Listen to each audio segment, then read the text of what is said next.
Pandian store சீரியல்ல today எபிசோட்ல நம்ம பாண்டியன் இருந்துட்டு இதுக்கு மேலே என்னால் சும்மா இருக்க முடியாது. மயிலை என்னதான் இருந்தாலும் நீங்கள் பண்ணுறது ரொம்ப பெரிய தப்பு அப்படின்ற மாதிரி சொல்லிடுறாங்க. மாமா அவர் பண்ணதுக்காக நான் உங்ககிட்ட மன்னிப்பு கேட்டுக்கிறேன். இங்கே பாருங்க அவருக்கு என்ன சுத்தமாக பிடிக்கல போல இருக்கு. நான் கொஞ்ச நாள் என் அம்மா வீட்டில் இருந்துட்டு வரேன் அப்படின்ற மாதிரி சொல்லிடுறாங்க.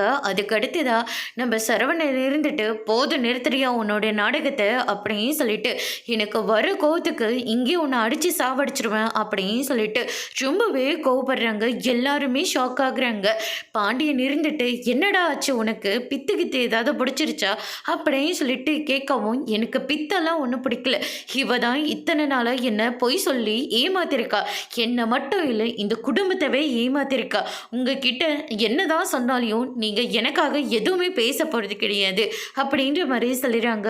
கோமதி இருந்துட்டு உன் அம்மா நான் இருக்கேன், உன் அப்பா இருக்காரு, உன் தம்பிங்க இருக்காங்க, பேசுகிறா, என்னதாண்டா உனக்கு பிரச்சனை அப்படின்னு சொல்லிட்டு கேட்கவும் தங்கமயிலோட வயசு, அதுக்கு அடுத்ததா அவங்க எங்கே வேலை செஞ்சிட்டு இருந்தாங்க, எவ்வளோ படிச்சிருக்காங்க அப்படின்னு சொல்லிட்டு எல்லா விஷயத்தையும் சொல்கிறாங்க. இத்தனை பொய்யை சொல்லி அவனை ஏமாற்றி கல்யாணம் பண்ணியிருக்கே, அவன் கூட சிரித்து பேசுவான்னு நீ எப்படி நம்பியிருக்கலாம்?